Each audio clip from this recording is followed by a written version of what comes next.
11 ফেব্রুয়ারি 2022-এ মুক্তি পাওয়া action drama movie খিলাড়ি। কাস্টিংয়ে রয়েছেন বস রাভি তেজা, অর্জুন রাম, মীনাক্ষী, ভ্যানেলা কিশোর, মুরলী শর্মা, মুকেশ ঋষি এবং আরও কিছু বেস্ট অ্যাক্টর। মুভিটা যেমন অ্যাকশন তেমন টুইস্টে ভরা। তো মুভি শুরু হয় একটা মেডিকেল কলেজকে দেখিয়ে। প্রফেসর সাইকোলজির স্টুডেন্টদের লেকচার দিচ্ছিল। এই সময় একজনের ফোন বেজে ওঠে আর এখানে এন্ট্রি হয় পূজার। ক্লাস শেষে বাইরে এসে পূজা কথা বলে আর একটা খবর শুনে অবাক হয়, আর সিন চলে আসে হসপিটালে। মানে এই খবর শুনে অবাক হয়েছিল। তো পূজা সেখানে গিয়ে তার বন্ধুকে বলে, তোকে না বলেছি কতবার মাল খেয়ে গাড়ি চালাবি না, এখন দেখ মজা, 20 দিনের মধ্যে থিসিস জমা দিতে হবে, এখন কি করবি তুই? সে বলে, তুই একটু হেল্প কর না আমায়। পূজা বলে, ওকে ঠিক আছে, তোর সাবজেক্টটা কি? সে বলে, গান্ধী। এরপর আমরা পূজাকে মোহন গান্ধীর ফাইল স্টাডি করতে দেখি। পূজা কাগজপত্র ভালো করে দেখে, সে সময়কার নিউজ দেখে, এরপর ফ্যামিলি মেম্বারদের ছবি দেখে, আর সেখানে লেখা ডিটেলস এর উপর আমাদের একটু একটু করে সিন দেখায় যে কিভাবে তাদের মারা হয়েছিল। খেতে বসে পূজা গান্ধীকে নিয়ে ভাবছিল।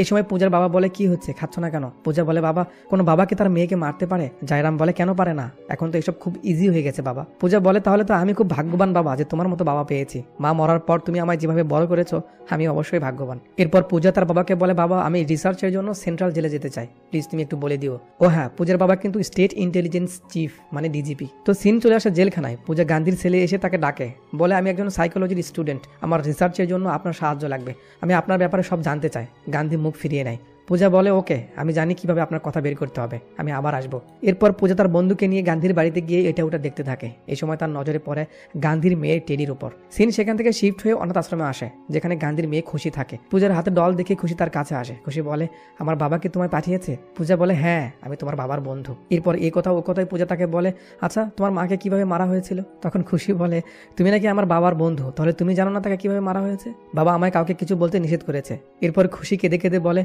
আমাকে আমার বাবার কাছে একটু নিয়ে যাবে? পূজা বলে, হ্যাঁ মামনি, অবশ্যই নিয়ে যাব। সিন গান্ধীর কাছে আসে। সেই সময় এসব শুনে গান্ধী চমকে ওঠে, আর আমরা দেখি পূজা ফোনের মধ্যে খুশির কথা রেকর্ড করে এনেছে। পূজা বলে, প্লিজ আমায় সব খুলে বলো, আমি তোমার মেয়ের সঙ্গে দেখা করেছি, এত অল্প বয়সে ও আমার মতো মাকে হারিয়েছে, তার ব্যথা আমি বুঝি। আমার বাবা এখানকার বড় একজন অফিসার, আমি তোমার হেল্প করতে পারবো। তোমায় দেখে আমার মনে হয়েছে তুমি কখনোই তোমার পরিবারকে মারতে পারো না, প্লিজ আমায় সব খুলে বলো। বাস, গান্ধী শুরু করে তার কাহিনী। গান্ধী বলে, আমি অনাথ ছিলাম, রাজশেখর সাহেব আমায় বড় করেছে নিজের ছেলের মতো। সিন পিছনে চলে যায়। এন্ট্রি হয় রাজশেখরের এবং ববির। অফিসের একটা কন্ট্রাক্ট নিয়ে তারা কথা বলছিল। ববি বলে, আমি তাকে গান্ধীর কাছে পাঠিয়েছি। সিন গান্ধীর কাছে আসে, যে তার ক্লায়েন্টকে অপমান করে বের করে দিচ্ছে। রাজশেখর সেখানে আসে আর বলে যে সে তোমাকে প্রস্তাব দিয়েছে, তুমি হ্যাঁ বা না বলো, কিন্তু এত রিয়াক্ট করার কি আছে? গান্ধী বলে, আরে ও একটা ডুবে যাওয়া কোম্পানিকে আমাকে ভালো বলতে বলছে, এই জন্য আমায় টাকা দিতে চাইছে, কি করবো আমি? এরপর সেখানে তাদের মধ্যে কিছু মজার কথা হয়, মিষ্টি ঝগড়া হয়। তারপর সিন চলে আসে বাড়িতে। রাজশেখর বলে, বেকার ছেলেকে জব দিয়েছি আর এখন আমার অফিসে আমাকে রাগ দেখানো হচ্ছে। এরপর এখানেও কিছু মজার কথা হয়। তখন গান্ধী বলে, মাকে বলবো তাকে না জানিয়ে সানডেতে অন্য সংসারে যান। রাজশেখর বলে, আরে বাপ, বাড়িতে মদ খেতে দেয় না, এই জন্য আমি আলাদা করে ওই ফার্ম হাউসটা বানিয়েছি, প্লিজ কিছু বলিস না। পরের দিন সকালে গান্ধী বারান্দায় এসে একটা আপডেট ভার্সন আইফোন দেখতে পায়। ব্যাকপার্ট সরিয়ে রেখেছে, তাই গান্ধী নজর সরাতে পারে না। বাস নিচে চলে আসে, দেখি মামনি তোমার মুখটা দেখাও সবাইকে। হ্যাঁ, ইনি হলেন আদিতি। তো গান্ধী লক্ষ্মী ছেলের মতো তাদের সামন দিয়ে পার হয়ে পিছনে এসে জুম করে সব দেখতে থাকে, আর তার কথা ভাবতে ভাবতে লাফাতে একটা লোকের সঙ্গে ধাক্কা লেগে যায়। পায়ে ব্যথা পাওয়ার ভান করে এসে লোকটার সঙ্গে মজা নিতে থাকে। এরপর সেই লোকটা গান্ধীর পা টেনে দেয়, আর গান্ধী বলে, গুরুজি, আপনি জাদু করেন নাকি? আমার পাটা নিমিশেই ভালো হয়ে গেল। এরপর দুজন গল্প করতে করতে সামনের দিকে যায়। লোকটা গান্ধীকে বলে, তোমার ছেলে মেয়ে কজন? গান্ধী বলে, 2জন ছেলে 2জন মেয়ে নিব, মায়ের খোঁজ চলতেছে। সে বলে, পেয়েছো তাকে? গান্ধী বলে, অলমোস্ট, কিছুক্ষণ আগে সে আমার লাইফে এন্ট্রি হয়েছে। এরপর গান্ধী আদিত্যের ব্যাপারে বলতে থাকে। তারপর বলে, ভাগ্য দেখেছেন গুরুজি, মেয়েটা আমার রুমের সামনেই থাকে। সে বলে, আচ্ছা চলো দেখি তোমার ফ্ল্যাট কোনটা। গান্ধী দেখিয়ে দেয়, ওই যে ওই বি ব্লকে আমি থাকি। লোকটা বলে, আরে আমিও তো ওখানেই থাকি। এরপর ফ্লোরে এসে গান্ধীর সন্দেহ হয়, না জানি লোকটা ওই নতুন ভাড়াটিয়া হয়। তখনই সেই লোকটা বলে, আমি 304-এ থাকি। ব্যাস, গান্ধীর তো লেগে গেল, কারণ এটা আর কেউ নয়, আদিতির বাবা। আর এতক্ষণ সে কত কি না বলেছে তার মেয়ের ব্যাপারে। তো এনার নাম হলো পরেশ পাটেল। পরেশ বলে, তোমার রুম কোনটা? গান্ধী বাহানা বানায় আর বলে, না আমি এখানে না, আমি উপরে থাকি, অনেক উপরে থাকি, 10 তলায় থাকি। এসব বলে উল্টো পাল্টা বুঝিয়ে পরেশকে ভিতরে পাঠিয়ে সে লুকিয়ে রুমে ঢুকে। সিন চলে আসে অফিসে, যেখানে ববি আর রাজশেখর এসব শুনে খুব মজা নেয় তার সঙ্গে। তারা বসে এসব নিয়ে কথা বলছিল। এই সময় টিভিতে তাদের কোম্পানির একটা গোপন খবর নিউজে দেখায়, যার কারণে তাদের অনেক টাকা লোকসান হতে চলেছে। ববি খোঁজ নিয়ে গান্ধীকে বলে, একটা মেয়ে নিউ ইন্ডিয়াকে মেল করতে গিয়ে নিউজ ইন্ডিয়াকে মেল করেছে। গান্ধী রেগে যায় আর তাকে বের করে দিতে বলে। ববি বলে, মেয়েটা নতুন জয়েন দিয়েছে, জাস্ট স্পেলিং মিস্টেক, এর জন্য বের করে দেবো। গান্ধী বলে, লসের কথা ছাড়লাম, কোম্পানি যে বদনাম হলো সেটার কি হবে, এখনই ওকে বের করে দিয়ে আমি কোনো কথা শুনতে চাই না। এই বলে গান্ধী সেখান থেকে চলে যায়। আর আমরা দেখি মেয়েটা আর কেউ নয়, আদিতি। বাইরে এসে আদিতির বান্ধবী বলে, কি জব চলে গেছে আর তোকে খুশি দেখাচ্ছে। আদিতি বলে, গান্ধীকে আমি আগে থেকেই পছন্দ করি, যেদিন আমি ইন্টারভিউ দিতে এসেছিলাম সেদিন তার সততা আমার ভালো লেগেছে, এরপর শিফট হওয়ার সময় ওর নম্রতা দেখেছি, ওকে তো আমি আমার লাইফে নিয়ে আসবো, তাহলে জব নিয়ে চিন্তা কিসের। তো অফিস শেষ করে গান্ধী তাড়াহুড়ো করে তার রুমে ঢুকছে, এই সময় পারস বের হয়ে তাকে দেখে ফেলে আর বলে, আরে তুমি এখানে কি করো। গান্ধী পোল্টি নিয়ে নেয়, বলে, গুরুজি আপনি অন্য রুমে কি করেন। সে বলে, ও ভাই এটা আমারই রুম, তুমি উপরে থাকো, এখানে কি করো। গান্ধী বলে, ও আচ্ছা, তাই তো আমার কেমন জানি লাগছিল, তাহলে আমি ভুল জায়গায় এসেছি তাই না। পারেশ বলে, ওকে ছাড়ো এসব, চলো আমার ফ্যামিলির সঙ্গে তোমায় পরিচয় করিয়ে দিই। ভিতরে গিয়ে পারেশ পরিচয় করে দেয়, এটা আমার বউ চন্দ্রকলা আর এটা আমার মেয়ে আদিতি। আদিতি গান্ধীকে দেখে অস্থির একটা লুক দেয়। এরপর গান্ধী বলে, আরে এখন আপনারা জিনিস আনপ্যাক করেননি। পারেশ বলে, আরে বাবা করেছিলাম, বাট মেয়ের জব চলে গেছে, এই জন্য আমরা চলে যাচ্ছি এখান থেকে। গান্ধী বলে, জুতো দিয়ে মারা উচিত তাকে, এমন মেয়ের স্যালারি 3 গুণ হওয়া উচিত, আর একে বের করে দিয়েছে। গান্ধী বলে, কোন কোম্পানি এটা। আদিতি বলে, RV কোম্পানি, সেখানকার জেনারেল ম্যানেজার মোহন গান্ধী। এসব শুনে গান্ধী বুঝতে পারে না এখন কি বলবে। গান্ধী বলে, এই ছোট কারণে এখান থেকে যেতে হবে, আমার বন্ধুর কোম্পানি ফাঁকা আছে, আমি কালই আপনার মেয়েকে জয়েন দিয়ে দিচ্ছি, কোনো টেনশন করেন না। তো পরের দিন গান্ধী আদিতিকে নিয়ে তার বন্ধুর কাছে যায় আর বলে, কাজ পারুক না পারুক তুই শুধু তাকে রেখে দে, আর হ্যাঁ খেয়াল রাখিস কেউ যেন নজর না দেয়, তোর ভাবি হয়। এরপর আদিতিকে এসে বলে, কাজ হয়ে গেছে, তুমি চিন্তা করো না। বাস বাহানা পেয়ে আদিতি গান্ধীকে জড়িয়ে ধরে। আর কি, গান না হলে কি হবে, তো গান শুরু হয়। এর মাঝে মজার কিছু সিন আমরা দেখি। তারপর সিন চলে আসে গান্ধীর অফিসে, যেখানে সে কাজ করছিল। একটু পর তার কাছে কল আসে আদিতির। আদিতি বলে, মিষ্টি নিয়ে আমার বাড়িতে এসো। মিষ্টির কথা শুনে গান্ধী খুশি হয়ে ববিকে বলে, মিষ্টি নিয়ে যেতে বলছে, মনে হয় কাজ হয়ে গেছে। এদিকে আদিতি বলে, ছেলেপক্ষ আমায় দেখতে এসেছে, আমায় পছন্দ করেছে, সবাইকে মিষ্টি খাওয়াতে হবে, তাড়াতাড়ি এসো। গান্ধী বলে, ছেলেপক্ষ এসেছে মানে। এটা শুনে ববি গান্ধী আদিতির কাছে আসে। আদিতি হট একটা লুক দিয়ে তার সামনে আসে। গান্ধী সব খুলে বলতে চায়, তখন আদিতি বলে, চলো আমার হবু বরকে দেখবে না। এ বলে গান্ধীকে টেনে নিয়ে যায় আর আয়নার সামনে দাঁড় করিয়ে দেয়। গান্ধী বুঝতে পারে যে আদিতি তার ব্যাপারে সব জেনে গেছে। বাস একটু পর দুজনে হাগিং ক্রিয়া শুরু করে। কিন্তু ঠিক এমন সময় সেখানে আদিতির বাবা চলে আসে। গান্ধী আদিতিকে কাছে টেনে বলে, গুরুজি কেমন লাগছে আমাদের। পরেশ বলে, আরে তুই না বলি তুই তোর রুমের সামনের মেয়েকে পছন্দ করিস, তার মানে আমাদের সামনের রুম তোর। গান্ধী মুচকি হাসি দেয়। পরেশ বলে, ঝাক্কাস, সেই বডি, এগুলো তুই তাহলে আমার মেয়েকেই বলেছিলি। গান্ধী বলে, হ্যাঁ গুরুজি আপনার মেয়েকেই। তারা রাগ করে সেখান থেকে চলে যায় আর এখানে আবার গান শুরু হয়। তো গান যেমন তেমন নাচগুলো কিন্তু বেশ মজার। এরপর গানের মধ্যে আমরা তাদের চুম্বন ক্রিয়া করতে দেখি, আর একটু পর আদিতিকে প্রেগনেন্ট হতেও দেখি, আর গান শেষ হতে হতে তাদের মেয়েও হয়ে যায়। স্থির সিন বর্তমানে চলে আসে জেলখানায়। গান্ধী বলে, এ পর্যন্ত সব ঠিকঠাক ছিল, প্রবলেম এর পর শুরু হয়। আমরা দেখি একটা কন্টেনার থেকে অনেকগুলো টাকা আনলোড হচ্ছে। আনলোড শেষে রাজশেখর কাকে একটা ফোন করে বলে, স্যার কাজ হয়ে গেছে। এরপর আমাদের সামনে আসে মিনিস্টার গজেন্দ্র সিং, যেখানে আমরা রাজশেখরকেও দেখি। গজেন্দ্র বলে, জায়গা সেফ তো। রাজশেখর বলে, একদম স্যার, আমি ছাড়া আর কেউ জানবে না এই টাকার ব্যাপারে। এরপর গজেন্দ্র একটা লিস্ট দিয়ে বলে, আগামী 4 দিনের মধ্যে সব টাকা এসব এমএলএদের কাছে পৌঁছাতে হবে। মানে গজেন্দ্র সব এমএলএদের কিনে নিয়ে সিএম হতে চায়। এরপর রাজশেখর যখন বাড়ি ফিরে সিবিআই তাকে ধরে ফেলে, আর এখানে এন্ট্রি হয় অর্জুন ভারদ্বাজের। রাজশেখর বলে, আমায় এখানে কেন আনা হয়েছে। অর্জুন বলে, মিনিস্টারের 10,000 কোটি টাকা আপনার কাছে আসে এমন খবর আমরা পেয়েছি, সত্যিটা বলুন। রাজশেখর চুপ করে থাকে। অর্জুন কথা বলছিল, এমন সময় তার কাছে মিনিস্টারের কল আসে। প্রথমে অর্জুন ইগনোর করে, বাট মিনিস্টার আবার কল দেয়। মিনিস্টার বলে, ওকে যেতে দাও, আমরা পরে কথা বলবো এই বিষয় নিয়ে। তখন অর্জুন বলে, কঠিন। এরপর আবার জিজ্ঞেস করে, বাট রাজশেখর তখনও চুপ করে থাকে। তো পরের সিনে আমরা গান্ধীকে মিনিস্টারের অফিসে যেতে দেখি। সেখানে মিনিস্টার বলে, 10,000 কোটি টাকা লুকিয়ে রেখে চুপচাপ বসে আছে তোর সিইও, আমাকেও বলছে না কিছু। তোর কথা শোনেও ওকে বোঝা, নয়তো ওর ফ্যামিলির একজনও বাঁচবে না। গান্ধী রাজশেখরের কাছে যায়, তাকে বলে, তুমি এসব 2 নম্বর কাজে কেন গেলে। রাজশেখর বলে, আমায় ভুল বুঝিস না, আমার কোম্পানি যখন ডুবে যাচ্ছিল তখন তিনি আমায় অনেক সাহায্য করেছিলেন। আমি তখন ভাবিনি যে তার পরিবর্তে তিনি আমায় ব্যবহার করবেন। সময় শেষ হয়, এই জন্য গান্ধী সেখান থেকে বের হয়ে আসে। বাড়ি ফিরছিল, রাস্তায় বেশ কিছু মোটরসাইকেল গান্ধীকে ঘিরে ফেলে। তারা গান্ধীকে ধরে নিয়ে যায়। গান্ধী বুঝতে পারে না এরা কারা। গান্ধীর অবস্থা দেখে মনে হচ্ছিল এটাই কি আমাদের হিরো। তো যাই হোক, একটু পর সেখানে ডেভিড নামে একটা লোক আসে। গান্ধী বলে, কে তোমরা। সেই সময় ডেভিড ফোনে দেখায় তার লোকজন গান্ধীর বাড়িতে গিয়ে তার আত্মীয় হিসেবে উঠেছে। গান্ধী বলে, কি চাও তোমরা। ডেভিড বলে, ইনফরমেশন। রাজশেখর টাকার কথা বলা মাত্রই তুমি আমায় বলবে, মিনিস্টারকে নয়, আর সে অবধি আমরা তোমার বাড়িতেই থাকবো। গান্ধী পড়ে যায় মহাবিপদে। সিন চলে আসে গান্ধীর বাড়িতে। তার বউ এবং শ্বশুর বলে, কি তোমার এতগুলো কাজিন আছে আর তুমি একবারও বলোনি আমাদের। ডেভিড বলে, ওর মা মরার সময় আমরা দেশে আসিনি, এই জন্য সে রাগ করেছিল। এরপর সিন চলে আসে সকালে। কলিং বেল বেজে উঠতেই গান্ধী দরজা খুলতে যায়। দেখে একটা লোক দাঁড়িয়ে আছে। সে বলে, আমি আর্জুন, সিবিআই অফিসার। ভিতরে এসে অর্জুন বলে, আমরা আমাদের কয়েদের উপর গার্লফ্রেন্ডের মতো নজর রাখি। আমি জানি তুমি দেখা করতে গেছিলে, আমি তোমায় ওর সঙ্গে দেখা করার সুযোগ করে দিচ্ছি। গান্ধী বলে, স্যার আমি একটা প্রবলেম। এটুকু বলতে অর্জুন বলে, যদি কথা না শুনিস তো আমি তোর প্রবলেম হয়ে দাঁড়াবো। বেচারা গান্ধী একেবারেই ফেসে যায়, বুঝতে পারে না কি করবে। এরপর গান্ধী রাজশেখরের কাছে এসে বলে, প্লিজ স্যার বলুন আপনি টাকাগুলো কোথায় রেখেছেন। টাকার কথা বলে দিলে মিনিস্টার বলেছে সে আমাদের ফ্যামিলিকে ছেড়ে দিবে, বলুন টাকাগুলো কোথায় রেখেছেন। রাজশেখর বলে, আমি বলে দিলে আমায় বাঁচাতে পারবে না তোমরা। মিনিস্টারের সব তথ্য আমি জানি, ও আমায় ছাড়বে না। এরপর রাজশেখর হাত জোর করে বলে, প্লিজ আমায় মাফ করে দে, আমার কথাটা বোঝার চেষ্টা কর, প্লিজ আমায় মাফ করে দে। গান্ধী বের হয়ে আসার ভাবতে থাকে টাকার কথা। তারপর তার মনে পড়ে রাজশেখরের কথা। আসলে তার একটা লুকানো বাড়ি আছে যার ব্যাপারে গান্ধী আর সে ছাড়া কেউ জানে না। তো রাজশেখর বারবার হাত দিয়ে এটাই বুঝেছিল গান্ধীকে। বাস গান্ধী সেখানে চলে আসে আর রুম খুলে মাত্র টাকার রুমে যাবে, সেই সময় আমরা দেখি সেখানে কেউ একজন তাকে ফলো করছে। গান্ধী বুঝতে পেরে বাইরে আসে, বাট কবুতর দেখে ভাবে হয়তো এটা সেই ছিল। এরপর ভিতরে গিয়ে টাকা দেখতে পায়। ছবি তুলে মিনিস্টারকে দেখায়। মিনিস্টার রাজশেখরের ফ্যামিলিকে ছাড়তে বলে। মিনিস্টারের পিএ গান্ধীকে বাইরে অপেক্ষা করতে বলে। এ সময় গান্ধী শুনতে পায় মিনিস্টার রাজশেখরকে মেরে ফেলার কথা বলছে। বাস সেই খবর গান্ধী আর্জুনকে দিয়ে দেয়। আর্জুন দৌড়ে যায় রাজশেখরের কাছে, বাট ততক্ষণে তাকে কেউ মেরে ফেলেছে। এরপর মিনিস্টারের পিএকে টাকা বুঝিয়ে দিয়ে গান্ধী ডেভিডকে ফোন করে বলে দেয় টাকার কথা। ডেভিডের লোক এসে বাড়ি দেখে আর গান্ধীর ফোন নিয়ে তাকে সঙ্গে নিয়ে যায়। গান্ধী তাদের আস্তানায় যাওয়ার পর দেখে তারা জাল টাকা নোট সব সেম ভাবে প্যাক করছে। ওদিকে মিনিস্টারের লোক ওখান থেকে সব টাকা গাড়িতে উঠায় আর এদিকে এরাও সব জাল নোট গাড়িতে উঠায়। আর ওদিকে সিবিআই আবার গান্ধীর ফোন ট্রেস করে লাস্ট লোকেশনে চলে যায়। সেখানে আর্জুন গাড়ির চাকার মার্ক দেখে বুঝে যায় এখানে আর কিছুই নেই। ডেভিড সেম একটা গাড়ি নিয়ে মিনিস্টারের গাড়ির পিছু নেয়। তারপর গাড়ি ঘুরিয়ে মিনিস্টারের গাড়ির পিছনে লাগিয়ে দেয়। যদিও এইসবের মধ্যে কোনো যুক্তি আমি পেলাম না। যাই হোক, দরজা খুলে ডেভিড মিনিস্টারের লোকদের মেরে ফেলে। আবে এতগুলো টাকা নিয়ে যাচ্ছিস, সঙ্গে একটা গান তো রাখ ঘচু। যাই হোক, এরপর চলতি গাড়ি থেকে ডেভিড সব টাকা নামিয়ে নিয়ে তাদের সব জাল নোট সেখানে রেখে দেয় আর তারা আলাদা হয়ে যায়। একটু দূর যেতে ডেভিড একটা অয়েল ট্যাঙ্কার পাঠিয়ে দিয়ে অ্যাক্সিডেন্ট করে দেয়, যেখানে সব টাকা জ্বলে পুড়ে যায়। খবর শুনে মিনিস্টারের পুরো পুঙ্গি বেজে যায় 10,000 কোটি টাকা। আর্জুন গাড়ির পিছু নিতে নিতে সেখানে চলে আসে, বাট ততক্ষণে সব শেষ হয়ে গেছে। সেখানে পড়ে থাকা একটা পোড়া নোট নিয়ে আর্জুন টেস্ট করতে পাঠিয়ে দেয়। সিন ডেভিডের কাছে আসে। টাকা পেয়ে তারা মহা খুশি। তখন গান্ধী বলে, ভাই টাকা তো পেয়েছেন, প্লিজ আমার ফোনটা দিয়ে আমি চলে যাই। ডেভিড কাউকে একটা ফোন করে বলে যে ভাই টাকা তো সব পেয়েছি, এখন এই গান্ধীর কি করবো। ডেভিডের কথায় আমরা বুঝতে পারি ওপার থেকে কেউ একজন বলছে গান্ধীকে মেরে ফেলতে, বাট গান্ধী তো আর এটা বুঝতে পারে না। গান্ধী ফিরে আসছিল বাসায়। এই সময় সেখানকার একটা গ্লাসে দেখে ডেভিড তার দিকে গান টানিয়ে আছে। গান্ধী সেখান থেকে পালায়। তারা তার পিছু নেয়। গান্ধী জঙ্গলের মধ্যে লুকিয়ে পড়ে।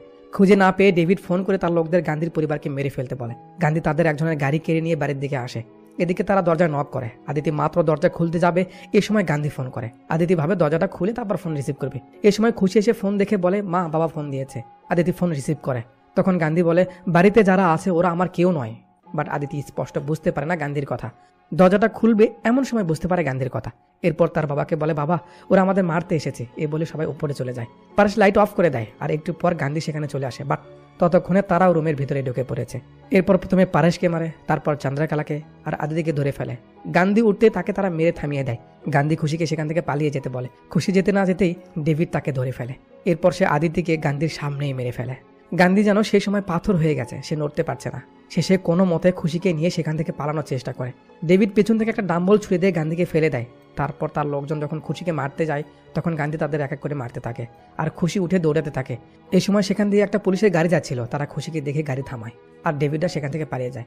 সিন জেলখানায় চলে আসে। গান্ধী বলে, টাকার কথা যদি আমি ওদের বলে দেই তাহলে ওরা আমার মেয়েকে মেরে ফেলবে, এই জন্য সব দোষ আমি নিজের ঘাড়ে নিয়ে নিই। আর এটাই হলো আমার কাহিনী। এরপর পূজা বাসায় গিয়ে তার বাবার কম্পিউটার থেকে গান্ধীর বেল অর্ডার বের করে তার বাবার সিগনেচার নকল করে জজের কাছে নিয়ে যায়। জজ বেল গ্রান্ট করে। ওদিকে আর্জুনের কাছে সেই নোটের ডিটেলস চলে আসে, যেখানে স্পষ্ট বলা হয়েছে এগুলো জাল নোট ছিল। আর্জুন সিএমকে কল করে বলে, স্যার যেগুলো পড়েছে ওসব ফেক নোট ছিল, আমাদের এখনই রামকৃষ্ণের সঙ্গে দেখা করতে হবে। রামকৃষ্ণ নামটা মনে রাখেন। এদিকে পূজা গান্ধীর বেলের কাগজ নিয়ে জেলারের কাছে আসে। জেলার সাইন করে গান্ধীকে ছেড়ে দিতে বলে। ওদিকে আর্জুনকে একটা অফিসার ফোন করে বলে গান্ধীর বেল হয়ে যাচ্ছে। আর্জুন টাস্ক ফোর্সে কল করে জেলখানার সামনে যেতে বলে। এদিকে গান্ধী কোট পরে পুরো স্টাইলে বের হয়। পূজার বাবা দেখে পূজা আকাম করে ফেলেছে। সে জেলারকে ফোন করে গান্ধীর বেল ক্যান্সেল করতে বলে। এদিকে গান্ধীর এমন স্টাইল দেখে আপনারা যেমন অবাক হচ্ছেন, পূজাও তেমন অবাক হয়। আপনারা আমার এক্সপ্লেনেশন দেখছেন আর মুভিতে টুইস্ট পাবেন না, তা কি করে হয়? অপেক্ষা করুন, আপনার মাথা ঘুরে দিবে। তো পূজা হা করে গান্ধীর দিকে চেয়ে থাকে। এরপর বাইরে বের হতে সেখানে ফোর্স চলে আসে। বাট গান্ধীকে এখন কে থামায়? সেখানে মোটা পাতলো কিছু গোলাগুলি আর মারামারি আমরা দেখি। একটু পর সেখানে পূজার বাবা চলে আসে আর তার কিছুক্ষণ পর আর্জুন চলে আসে। আর্জুনকে দেখে গান্ধী বলে, ওয়েলকাম মাই লাভ। এরপর দুজনে লুকোচুরি খেলা শুরু করে আর শেষে যখন গান্ধী আর্জুনকে শুট করে দেখে বুলেট নেই। আর্জুন হেসে ওঠে। এরপর গান্ধীও হেসে ওঠে আর ক্যামেরা জুম আউট হয়, যেখানে আমরা দেখি গান্ধী পূজার উপর গান টানিয়ে রেখেছে। কোনো উপায় না পেয়ে আর্জুনকে চুপ থাকতে হয়। গান্ধী ইশারা দিয়ে আর্জুনকে দেখায় আর এখানে আসে টুইস্ট। পূজা তাদের দেখে আর কাহিনীর সঙ্গে মিলাতে থাকে। চন্দ্রকলা, আদিতি, ববি, পারেশ, বাস তারা এসে গান্ধীকে সেখান থেকে নিয়ে যায়। আর্জুন রেগে যায় পূজার উপর, বলে তুমি কি করেছো জানো? গান্ধী একটা ইন্টারন্যাশনাল ক্রিমিনাল, তুমি তাকে পালাতে সাহায্য করেছো। পূজা বলে, এ কি সেই গান্ধী নয় যে তার পুরো ফ্যামিলিকে মেরেছে? আর্জুন বলে, না, এ তোমায় বোকা বানিয়েছে, ও তোমায় রামকৃষ্ণের কাহিনী শুনিয়েছে। এরপর আমাদেরকে রামকৃষ্ণকে দেখানো হয় যে জেলে বসে আছে আর এখানেই মুভির ইন্টারভেল হয়। ইন্টারভ্যাল শেষে আমরা দেখি পূজার বাবা পূজার সেই বন্ধুকে বলছে, তোমার সাহস কি করে হলো ডিজিপির মেয়েকে এভাবে ফাঁসানোর? সে বলে, স্যার ওরা আমায় 5 লাখ টাকা দেওয়ার লোভ দেখিয়েছিল, আমি সামলাতে পারিনি। এরপর ফেক ছবি লাগিয়ে সব রেডি করে আমায় দিয়েছিল পূজাকে দিতে, কিন্তু আমি ভাবিনি এতে কোনো ক্রিমিনাল পালাবে। জয়রাম রেগে যায়। পূজা গান্ধীর প্রশংসা করে বলে, বাবা তুমি যাই বলো, ও কিন্তু জিনিয়াস, আমি ওকে তোমার কাছে আনবো। এই সময় আর্জুন আসে আর বলে, না তুমি আর ওর কাছে যাবে না, তোমার কারণে ও পালিয়েছে, এতে আমি তোমায় ব্লেম করছি না। ও এমনই যে কাউকে যে কোনো মুহূর্তে ধোকা দিতে পারে। আমার এতদিনের সার্ভিসে ওই একমাত্র হারামি যে আমার কাছ থেকে পালাতে পেরেছে, আমি ধরতে পারিনি। অর্জুন বলে, ওর আসল নাম গান্ধী নয়, ও একটা গণক দাদা। এরপর তার কাহিনী বলতে শুরু করে। অর্জুন বলে, আমি সে সময় ক্রাইম ব্রাঞ্চে ছিলাম, আমার কাছে কেস আসে ওকে ধরা, যে সময় সে ইন্ডিয়ার টপ ক্রিমিনাল ছিল। ওর লাইফের একটাই লক্ষ্য, পয়সা। দুবাই বসে বসে হাজারো কোটিপতিকে ধসে দিয়েছে। ওর পিছু করতে করতে আমিও দুবাই চলে যাই। এরপর আমরা ফ্ল্যাশব্যাকে চলে যাই। আমরা দেখি কিভাবে সে প্ল্যান করে অন্যের টাকা মেরে দেয়। তো একদিন এক ক্লাবে গান্ধী একজনকে ফোনে বলতে শোনে 10,000 কোটি টাকা। বাস, এটা শোনার সঙ্গে সঙ্গে তার মাথা ঘুরে যায় আর সে তাকে ফলো করে তার ফোন নিয়ে নেয়। পারেশ চেক করে বলে, 10,000 কোটি টাকা ইন্ডিয়াতে যাচ্ছে, কোথায় কিভাবে এই ব্যাপারে কোনো তথ্য নেই ফোনে। টাকার অ্যামাউন্ট শুনে গান্ধী বেশ খুশি হয়। এরপর গান্ধী ডিকোস্টার আমার একটা লোকের সঙ্গে দেখা করে তাকে ব্ল্যাকমেল করে টাকার ব্যাপারে জিজ্ঞেস করে। সে বলে, সরি আমি সত্যি বলছি, আমি কিছু জানি না, এই সব কিছু বালবান সিং এর হাতে রয়েছে। গান্ধী বলে, ওকে ঠিক আছে, তোমার কথা আমি মানলাম, তুমি শুধু আমায় একটা কথা বলো যে ওই বালবান সিং এর দুর্বলতা কি। সে বলে, আদিতির। আর এখানে আদিতির হট একটা এন্ট্রি হয়, আর এখানেই আমরা দেখি বালবানকে। তো আদিতিকে বালবান সিং খুব পছন্দ করে, এই জন্যই সবসময় তার পিছিয়ে পিছিয়ে ঘুরতে থাকে। গান্ধী চলে আসে ইতালিতে, সিন চলে আসে আদিতির কাছে, সেখানে গান্ধী চলে আসে আর তাকে একটা কবিতা শোনায়। আদিতি, তুমি হলে বালবানের ক্রাশ, আর ওই মাথা মোটার কাছে আছে অনেকগুলো ক্যাশ। তুমি যদি সঙ্গ দাও হব আমরা এক, চুরি করবো আমরা সব টাকা, আর তুমি সেগুলো দিয়ে করতে পারবে অ্যাশ। আমি বলছি 10,000 কোটি টাকার কথা। এসব শুনে আদিতি হা করে ওঠে। এরপর গান্ধী আদিতিকে তার টিমের সঙ্গে আলাপ করে দেয়। তারপর আমরা তাদের একসঙ্গে বসে প্ল্যান করতে দেখি। ববি বলে, টাকার সঙ্গে জিপিএস লাগিয়ে ফোন থেকেই বালবান দেখছে টাকা কোথায় আছে। আদিতি বলে, ফোন হ্যাক করো। পারেশ বলে, আইফোনে হাই সিকিউরিটি থাকে, হ্যাক করা সম্ভব না। গান্ধী বলে, এজন্যই তো আমরা আদিতিকে টিমে এনেছি। এই সময় আদিতির কাছে বালবানের মেসেজ আসে, যেখানে সে তাকে দেখা করতে বলেছে। তখন গান্ধী আদিতির কাজ বুঝিয়ে দেয়। গান্ধী বলে, টাকার খোঁজ নিতে হলে বালবানের ফোন তোমার হাতে আসতে হবে 30 সেকেন্ডের জন্য। ওখান থেকে তুমি একটা মেসেজ পাঠাবে আমাদের কাছে, সঙ্গে সঙ্গে পারেশ তোমার একটা লিঙ্ক দিবে, তুমি জাস্ট ওখানে ক্লিক করে সেট করে দিবে, তোমার কাজ শেষ।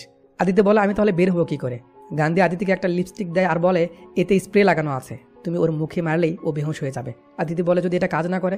গান্ধী বলে, তোমার ফোনে আমরা একটা সিকিউরিটি ভয়েস সেট করে দিয়েছি, তুমি গো টু হেল বলতেই ফোন আমাদের অ্যালার্ট করে দেবে। তো আদিতি বালবানের কাছে আসে, সেখানে প্রিন্টিং দেখে সে সেলফি নিতে চায়। নিজের ফোন বের করে, বাট চার্জ নেই বলে বালবানের ফোন চায়। বালবান বলে, আমি ফোন কাউকে দেই না, বাট তোমায় দিচ্ছি। বাস, সেলফি নেওয়ার বাহানায় আদিতি তার কাজ করে ফেলে। এরপর ফোন দিয়ে দেয় আর মাথা মোটা, একবার চেক কর সেলফিগুলো কেমন হয়েছে, চেক করে দেখ। যাই হোক, এদিকে পারেশ বালবানের ফোন হ্যাক করে ফেলে। সব ক্যাশ একটা বোর্ডে করে যাচ্ছে এখান থেকে 30 কিলোমিটার দূরে, 20 মিনিটের মধ্যে বোর্ড ছেড়ে দিবে, এসব গান্ধীকে বলে। এদিকে আদিতি স্প্রে করে, বাট কাজ হয় না। বালবান বুঝে যায় আর আদিতিকে ঠাঁটিয়ে একটা চর মারে। এরপর আদিতি গো টু হেল বলে আর ওদিকে পারেশের ফোন অ্যালার্ট করে দেয় তাদের। আদিতি বালবানকে ধাক্কা দিয়ে অন্য একটা রুমে যায় আর গান্ধীকে ফোন করে। গান্ধী রুমে আগুন লাগিয়ে দিতে বলে আর একটু পর গান্ধী ফায়ারম্যান হয়ে সেখানে চলে আসে। দরজা ভেঙে বালবান এসে দেখে পাখি উড়াল দিচ্ছে। এরপর অস্থির একটা বাইকে করে দুজন বেরিয়ে যায়।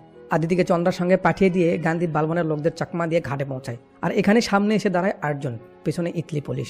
গান্ধী বাইক রেখে আর্জুনকে অফার দিতে থাকে, 20%, 30%, 40%। আর্জুন বলে, আমার পুরোটা লাগবে, সঙ্গে তোকেও। একটু পর সেখানে বালবান আসে আর গান্ধীকে শুট করে দেয় আর গান্ধী নদীতে পড়ে যায়। এরপর সিন চলে আসে বর্তমানে। আর্জুন বলে, টাকা আসার কথা আমি সরকারকে জানাই, আর সিএম আমায় অ্যাজ এ জয়েন্ট ডিরেক্টর সিবিআইতে জয়েন হতে বলে। এর কিছুদিন পর গান্ধী আমার অফিসে আসে স্যারেন্ডার করতে। ওকে দেখে আমি অবাক হয়ে যে এ বাঁচলো কি করে, আমি এটা বুঝলাম না। তো তাকে আমরা কোর্টে নিয়ে যাই আর সেখানে গান্ধী নিজেই শব্দ স্বীকার করে। এরপর আমার কাছে এসে আন্তরোড জেলে যেন তাকে পাঠানো হয় এমন রিকোয়েস্ট করে। আমি জানতাম না সেখানে রামকৃষ্ণকে রাখা আছে। জেলে গিয়ে গান্ধী রামকৃষ্ণকে ফলো করে। এরপর রামকৃষ্ণ আর কয়েদের মধ্যে ঝামেলা পাকিয়ে রামকৃষ্ণকে মার খাওয়ায় আর শেষে নিজেই তার জন্য সবার সাথে মারামারি করে। এরপর রামকৃষ্ণর মন জয় করে তার কাহিনী শোনে। সেখানে আমাদের সেই কাহিনী দেখানো হয় যেই কাহিনীটা কিছুক্ষণ আগে গান্ধী আমাদের শুনিয়েছিল। কাহিনী শুনে গান্ধী রামকৃষ্ণকে একটু সহানুভূতি দেখায় আর তার থেকে ডেভিডের ব্যাপারে জেনে নেয়। অর্জুন বলে, জেলে যাওয়ার জন্য আমায় আর জেল থেকে বের হওয়ার জন্য তোমায় ব্যবহার করেছে। রুমে বসে পূজা গান্ধীকে নিয়ে ভাবছিল। এই সময় সেখানে গান্ধী এসে পড়ে। গান্ধী পূজাকে বলে, আমি তোমায় সত্যিই ভালোবেসে ফেলেছি। পূজা বলে, আমি বিশ্বাস করি না তোমায়। এরপর দুজনের মধ্যে কিছু কথা হয়, মজার মজা। তারপর গান শুরু হয় আর পুরো গানের মধ্যে এই স্টেপটা বেশ মজার লেগেছে আমার কাছে। তো গান শেষে সিন চলে আসে আর্জুনের কাছে, যেখানে আর্জুন তার টিমদের বলছে কাল রামকৃষ্ণকে কোর্টে নিয়ে যাওয়া হবে আর সেখানে অবশ্যই ডেভিড আসবে তাকে মারতে, কারণ একমাত্র রামকৃষ্ণই তাকে চেনে, এবং গান্ধীও আসবে কারণ ডেভিডকে তার প্রয়োজন। সো এটাই আমাদের কাছে একটা লাস্ট চান্স দুজনকে একসঙ্গে ধরার। বাস, পরের দিন রামকৃষ্ণকে কোর্টে নিয়ে যাওয়া হয়। সেখানে পূজা খুশিকে নিয়ে আসে তার বাবার সঙ্গে তাকে দেখা করানোর জন্য। বাট একটু পরে সেখানে মোটরসাইকেল পার্টি চলে আসে, মানে ডেভিডের লোকজন চলে আসে। একটু পর আমরা ডেভিডকেও সেখানে দেখতে পাই। গোলাগুলি শুরু হয়, অর্জুন রামকৃষ্ণকে বাঁচায়। একটু পর দেখি সেখানে গান্ধীও চলে আসে আর সে ডেভিডকে নিয়ে চলে যায়, আর ওদিকে বালবান এসে রামকৃষ্ণকে নিয়ে যায়। বেচারা অর্জুন দুই দিক থেকে ফেসে যায়। অর্জুন ফুটেজে ডেভিডের ছবি দেখে তার ব্যাপারে ডিটেলস বের করতে বলে, আর ওদিকে গান্ধী ডেভিডকে মেরে টাকার ব্যাপারে জানতে চায়। প্রথমে না করে, বাট মার খেয়ে স্বীকার করে টাকা কোথায় আছে। ওদিকে বালবান রামকৃষ্ণকে মেরে টাকার ব্যাপারে জিজ্ঞেস করে। সে বলে, স্যার টাকার ব্যাপারে শুধু আমি ডেভিডকেই বলেছি আর আপনাকে বলেছি, এছাড়া আমি আর কাউকে বলিনি, আমি আর কিছু জানি না। ডেভিড গান্ধীকে সেখানে নিয়ে যায়। ভিতরে গিয়ে টাকা দেখে গান্ধী বলে, এটা আসল টাকা নয়। গান্ধী ডেভিডকে ঠাটিয়ে একটা চর মেরে বলে, আমার সঙ্গে গেম খেলছিস? ডেভিড চমকে যায়। সে বলে, আমি নিজের ট্রাক থেকে টাকা সরিয়ে জাল টাকা ওদের ট্রাকে দিয়েছি। গান্ধী বলে, টাকা নিয়ে আমার চেয়ে বেশি ধারণা আর কারো নেই, সত্যিটা বল। ডেভিড বলে, আমার যেমনটা বলা হয়েছে আমি সেভাবেই কাজ করেছি, এর বেশি আমি আর কিছুই জানি না। গান্ধী বলে, কে তোকে এসব করতে বলেছে? ডেভিড বলে, আমি দেখিনি তাকে। একটা মলের পার্কিং লটে আমাদের দেখা হয়েছিল, সে সময় আমি তার মুখ দেখতে পাইনি কারণ অন্ধকার ছিল, আর সেখানেই সে আমায় কাজ দিয়েছিল। ববি সেই মলের সিসিটিভি ফুটেজ নিতে গিয়ে শোনে সিবিআই আগেই সেই ফুটেজ নিয়ে গেছে। এরপর তারা সিবিআই অফিসের সিসিটিভি ক্যামেরা হ্যাক করে ফুটেজ দেখার ট্রাই করে, বাট সেখানে তারা সেই ব্যক্তির মুখ দেখতে পায় না। বাট গান্ধী খেয়াল করে লোকটা সেই সময় কার সঙ্গে যেন ফোনে কথা বলছিল। এটা দেখে গান্ধী সেই সময়কার সেই টাওয়ার থেকে কতগুলো ইনকামিং কল হয়েছে আর 13 সেকেন্ড কথা কার হয়েছে এইভাবে তার একটা লিস্ট বের করতে বলে। এরপর লিস্টে শেষে দেখে পূজার নাম। বাস, এরপর তারা পূজাকে তুলে আনে। গান্ধী পূজাকে বলে, এখন আমাদের অবস্থা সমান, তোমার বাবা এখন একটা চোর। পূজা বলে, আমার বাবার ব্যাপারে উল্টোপাল্টা একদম বলবে না।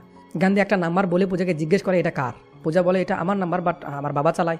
গান্ধী বলে, এক্স্যাক্টলি, তুমি বাড়ি গিয়ে খোঁজ নাও, কিভাবে নেবে তুমি খুব ভালো করেই জানো, তারপর আমার জানিও। পূজা যেতে ধরলে গান্ধী খুশির হাত টেনে ধরে বলে, টাকার ইনফরমেশন দিয়ে খুশিকে নিয়ে যেও, এর আগে নয়। বাস, সিন চলে আসে পূজার বাবার কাছে, যে সেই সময় তার চশমা খুঁজতেছিল। পূজা চশমা এনে বলে, বাবা এ নাও। এরপর তার বাবা চশমা পরে কোনো একজনের সঙ্গে ভিডিও কলে কথা বলছিল, আর ওদিকে পূজাও এসব দেখে। যেখানে ওই লোকটা তার বাবাকে বলছে, স্যার 10,000 কোটি টাকা আপনার অ্যাকাউন্টের সময় মতো পার হয়ে যাবে, আপনি চিন্তা করেন না। মানে পূজা তার বাবার চশমায় ক্যামেরা লাগিয়েছিল। এইসব শুনে পূজার মনটা খুব খারাপ হয়ে যায়। আর এখানে আমাদের দেখানো হয় কিভাবে তার বাবা টাকা সরিয়েছে, তাদের ফ্যামিলিকে মেরেছে। পূজা গান্ধীকে ফোন করে সব কিছু বলে দেয়। পরের দিন দেখা করে পূজা বলে, সব টাকা আমার বাবার অ্যাকাউন্টে আছে, বাট কয়েন করা আছে। গান্ধী বলে, তাহলে তো খুব ইজি হয়ে গেল, তুমি আমার অ্যাকাউন্টে পার করে দাও আর খুশিকে নিয়ে যাও। পূজার টাকা পার করে দিতে রাজি হয় না। তারা কথা বলছিল, এমন সময় সেখানে কিছু লোক আসে তাদের মারতে। গান্ধী তাদের সঙ্গে ফাইট করে, বাট এখানে টুইস্ট হলো, এদের আদিতি ভাড়া করেছে। আদিতি গান্ধীকে বলে, তোমার থেকে বেশি টাকা বালবান আমায় অফার করেছে, সরি বেবি, আর তোমায় মেরে ফেললে আরও বেশি টাকা দিতে চেয়েছে। এসব বলে আদিতি গান্ধীকে শ্যুট করে দেয়। পূজা দৌড়ে যায় তার কাছে, কারণ কোথাও না কোথাও সেও গান্ধীকে ভালোবেসে ফেলেছিল। সিন হসপিটালে চলে আসে। সেখানে পারেশ বলে, তুমি গান্ধী ব্যাপারে জানো? ওর ছোট বোন টাকার অভাবে বিনা চিকিৎসায় মারা গেছে। কিছুদিন পর ওর বাবাও মারা যায়। লাইফে ও যত কষ্ট পেয়েছে তা হয়তো আর কেউ পায়নি। অনাথ হয়ে বড় হয়েছে গান্ধী, আর এসব টাকা দিয়ে একটা স্পেশাল হসপিটাল বানাতে চায় গান্ধী। পূজা বলে, তাহলে মহাত্মা ট্রাস্ট? পারেশ বলে, হ্যাঁ, ওটা গান্ধীরই। পূজা বেশ ইমোশনাল হয়ে পড়ে। চন্দ্রা বলে, অন্যের দুঃখ দেখে তোমার চোখে পানি এসে যায়, এই জন্যই গান্ধী তোমায় সত্যিকারেই ভালোবেসে ফেলেছে। এরপর পূজা ভিতরে গেলে গান্ধী বলে, আমার কিছু হলে আমার হসপিটালের কাজ যেন থেমে না যায়। পূজা বলে, তুমি চিন্তা করো না, আমি কয়েন তোমার অ্যাকাউন্টে পার করে দিয়েছি, এই কিছুক্ষণের মধ্যে তোমার কাছে মেসেজ চলে আসবে। বাস, এটা শোনা মাত্রই গান্ধী উঠে বসে পড়ে আর হাসতে থাকে। কি অবাক হচ্ছেন? একটু পরে বুঝতে পারবেন। সবাইকে ভালো অ্যাক্টিংয়ের জন্য প্রশংসা করে আর খুব মজা নেয়। বাস, ওদিকে পূজাও হাসা শুরু করে। গান্ধী পূজার দিকে তাকালে পূজা বলে, গান্ধীজি, একবার বিশ্বাস করে ধোকা খেয়েছি, আবার বিশ্বাস করবো? এতটা বোকা ভেবেছেন আমায়? ওসব টাকা কয়েন নয়, এখনও ক্যাশ করেই বাবার কাছে আছে। চন্দ্রা বলে, তাহলে মিথ্যা করলে কেন? পূজা বলে, খুশিকে বাঁচানোর জন্য আর তোমাদের ধরিয়ে দেওয়ার জন্য। বাস, এন্ট্রি হয় অর্জুন স্যারের। সে গান্ধীকে ধরে নিয়ে যায়। ওদিকে বালবান রামকৃষ্ণকে মারছিল। এমন সময় পূজা কল করে আর বলে, টাকা কোথায় আছে আমি জানি, রামকৃষ্ণকে আমায় দিয়ে দাও, আর টাকার লোকেশন আমি তোমাদের দিয়ে দিচ্ছি। সিন চলে আসে ঘাটে, যেখানে আমরা দেখি পূজার বাবা টাকা কিভাবে সরাবে তার প্ল্যান দেখছে। এই সময় সেখানে পূজা আসে খুশিকে নিয়ে, আর তার বাবাকে বলে, তুমি এমন একটা কাজ করতে পারলে বাবা, কত সম্মান করতাম আমি তোমায়। এমন সময় বালবান শুট করে দেয় পূজার বাবার হাতে। পূজা বলে, আমি ওকে এখানে আসতে বলেছি, টাকার পরিবর্তে ও রামকৃষ্ণকে ছেড়ে দিবে। বালবান পূজার বাবাকে জিজ্ঞেস করে টাকার কথা, বাট সে মুখ খোলে না। বালবান তার লোকদের সব কন্টেনার খুলে দেখতে বলে। এই সময় তার লোকেরা একটা কন্টেনার খুলে হা করে থাকে। আর এখানে আমাদের সামনে আসে আবার একটা টুইস্ট। দেখি কন্টেনারের মধ্যে গান্ধী বসে আছে, লেও ঠেলা। তো এখানে অস্থির কিছু ডায়লগ বাজি চলে। পূজা হা করে তাকিয়ে থাকে। গান্ধী বলে, কি বুঝতে পারছো না? সব পুলিশদের টাকা দিয়ে আমি কিনে নিয়েছিলাম। ওদিকে বালবান কন্টেনারের কাছে যায় টাকা নেওয়ার জন্য। এই সময় গান্ধী অসাধারণ একটা ডায়লগ মারে, হ্যাঁ কঠিন। এরপর মারামারি শুরু হয়। এই সময় সেখানে অর্জুন চলে আসে আর বালবানের হাতে শুট করে দেয়। গান্ধীকে মারতে গেলে সেখানে দুজনের মধ্যে সমান সমান মারামারি চলে। বাট একসময় গান্ধী মার খেয়ে বলে, স্যার আপনি তো অ্যাকশন কিং, আমি ভুলে গেছিলাম, ছাড়ুন এসব, আমি হার মানছি। অর্জুন যেন হাত কড়ি লাগাতে যাবে, গান্ধী তাকে ধরে আটকে দেয় কন্টেনারের সঙ্গে। এরপর টাকা নিতে যায়। এই সময় খুশি বালবানের কাছে গিয়ে বলে, আঙ্কেল আমার বাবা কোথায়? প্লিজ আমার বাবাকে ছেড়ে দিন, কোথায় রেখেছেন? তখন এই হারামজাদা বালবান খুশিকে ধরে, এ কি বাল্লু, আবে তোর হাতে যে গুলি লাগলো তার দাগ কই, চিহ্ন কই, রক্ত কইবে? যাই হোক, ভাল্লুক খুশিকে ছুঁড়ে ফেলে দেয় আর খুশি একটা ক্যানের উপর গিয়ে পড়ে যায়। গান্ধী দেখে বাট এড়িয়ে যাওয়ার চেষ্টা করে। এই সময় খুশি সেখান থেকেই বলে, আঙ্কেল আমার বাবাকে এনে দিন না। এ সময় খুশি বারবার গান্ধীকে ডাকে আর বলে, আঙ্কেল আমার বাবাকে এনে দিন না। ও ম্যান, গান্ধীর পা যেন আর নড়ছে না। তারপর গান্ধীর মনে পড়ে যায় রামকৃষ্ণের কথা, যে সে তাকে অনুরোধ করেছিল তার মেয়ের জন্য। এরপর গান্ধী ফিরে আসতেই সেখানে আবার বালবানের লোকজন চলে আসে আর এখানে অস্থির কিছু সিন আমরা দেখি। ওদিকে ভাল্লুক কন্টেনার নিয়ে চলে যায়। অর্জুনের হাত বাঁধা, সে শুধু চেয়ে চেয়ে দেখে। গান্ধী দৌড়ে গিয়ে সব কন্টেনার খুঁজতে থাকে যে রামকৃষ্ণকে কোথায় রাখা হয়েছে, আর একটা কন্টেনারের মধ্যে গিয়ে রামকৃষ্ণকে দেখতে পায় আর তাকে বের করে নিয়ে আসে। খুশি দৌড়ে আসে তার বাবার কাছে। গান্ধী পূজাকে ইশারা করে, ঠিক আছে। এরপর অর্জুনের হাত খুলে দেয় আর বলে, সবসময় আমার মাথা দিয়ে কাজ করেছি, আজ ফার্স্ট টাইম আমার মন থেকে কাজ করলাম। অর্জুন বলে, আজ আমিও তোমার মধ্যে একটা পরিবর্তন দেখতে পাচ্ছি, তুমি চলে যাও, বাট আমি কিন্তু ওই 10,000 কোটি টাকা ছাড়ছি না। খুশি একটা ফ্লাইং কিস দেয় আর গান্ধী সেটাকে নিয়ে সেখান থেকে চলে আসে। পরের সিনে আমরা গজেন্দ্র সিং এবং তার ছেলেকে দেখি, যারা নিউজ দেখছিল। নিউজই বলছে এমএলএদের টাকা দিয়ে কিনতে চাওয়া এবং পার্টির বিরুদ্ধে যাওয়ার জন্য গজেন্দ্র সিংকে মিনিস্টার পদ থেকে সরিয়ে দেওয়া হয়েছে। একটু পর গজেন্দ্রের কাছে ফোন আসে, যেখানে ওপার থেকে একজন বলছে, আবে গাজু, আমাদের জাল নোট দিয়ে কিনতে চেয়েছিলি, তুই সিএম কেন? পার্টির অফিসে পা দিয়ে দেখিস, তোর খবর আছে। গজেন্দ্র রাগ করে ফোন ছুঁড়ে ফেলে দেয় আর বলে, আরে তাহলে 10,000 কোটি টাকা কোথায় গেল? এরপর আমাদের দেখানো হয় আসল টাকা কোথায় আর কিভাবে গেল তার কাছে। আর মুভিটা এখানেই শেষ হয়ে যায়। এতক্ষণ পর্যন্ত আমাদের সঙ্গে থাকার জন্য আপনাদের অসংখ্য ধন্যবাদ।